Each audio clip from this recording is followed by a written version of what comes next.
The world's most expensive car is missing. In the car world, there are expensive cars, really expensive cars, and then there are those unicorns, so rare that they have billionaires starting GoFundMes just to afford them.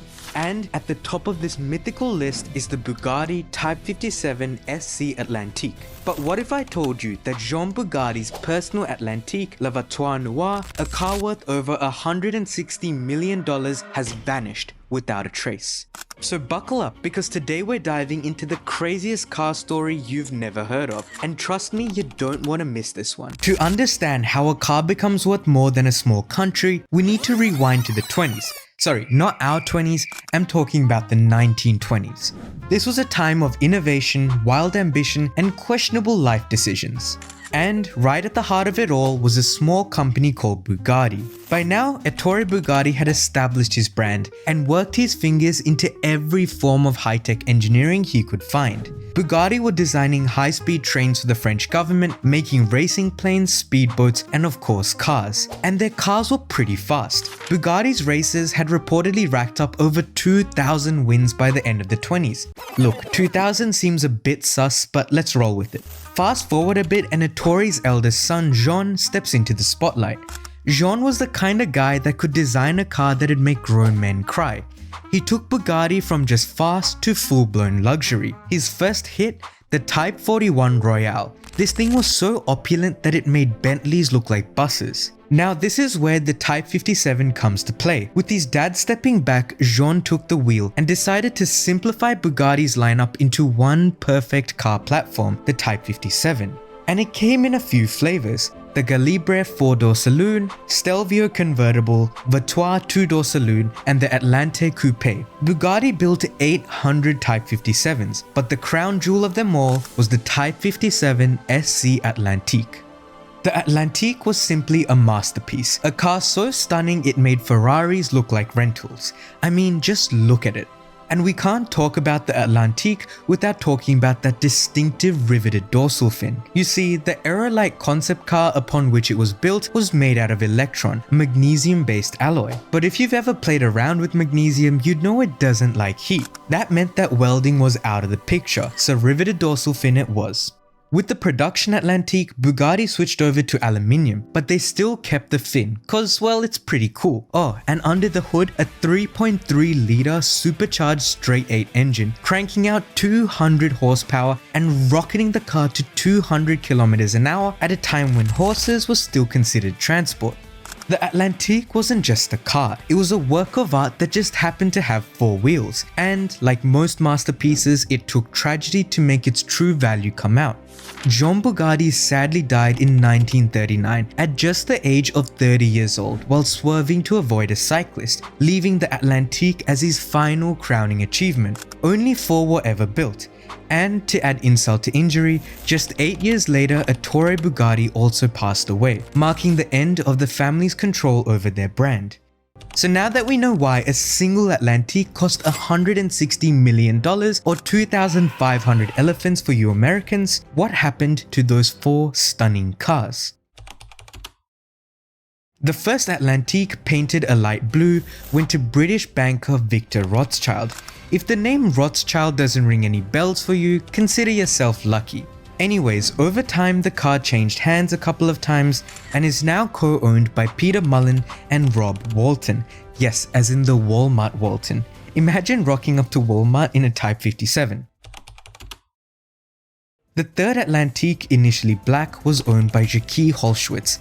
The car's second owner tragically met with an accident and the Atlantique was more or less destroyed, but decades later it was discovered in a French scrapyard and restored. It's kinda the Frankenstein monster of Atlantiques, original-ish body panels with a new engine. The fourth and final Atlantique was known as the Pope Atlantique, and no, its first owner was not that Pope, it was the British tennis player Richard Pope. And if you don't know who he is, well, neither do I. Anyways, the car eventually ended up in the hands of Ralph Lauren, yes, the polo guy, who repainted it black, because well, black don't crack. Only 3 Atlantiques were ever sold to customers, but legend has it that there was a 4th, and Jean Bugatti kept the car nicknamed La Voiture Noire to himself. And look at it, you'd probably do the same. The thing is, this car is pretty controversial. Some people question if the fourth Atlantique even existed.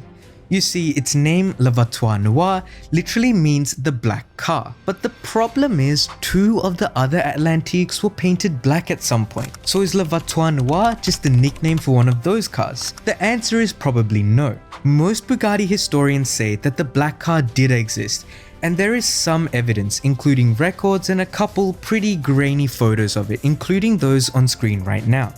The thing is though, no one knows where it is. It's missing. Or is it? Let me set the stage. The year is 1939, and some mustachio guy in Germany keeps threatening to invade France. So Jean Bugatti decides he wants to put some distance between himself and the German border and loads most of the Bugatti factory, including his beloved Atlantique, into a train bound for Bordeaux. But when the train arrived, the car was nowhere to be seen. The $160 million question: what on earth happened to La Voiture Noire? The first theory is that the Bugatti family stashed it away to keep it out of Nazi hands. Some even think that the car never actually went on the train and that it was all just a ruse to keep its location hidden. But searchers of the Bugatti estate have turned up nothing. Honestly, if they had the car, wouldn't they have flexed it by now?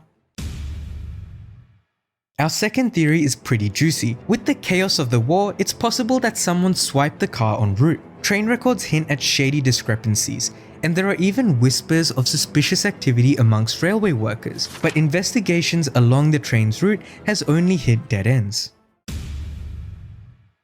Theory 3 has to do with the Germans. We all know that the Nazis loved stealing shiny things. From priceless art to entire wine cellars, they took whatever they wanted. I'm sure that a rare Bugatti was right up their alley. Some reports even mention German soldiers joyriding in a black car. Was that La Voiture Noire? Maybe. Our fourth and final theory is the saddest, but is also the most likely.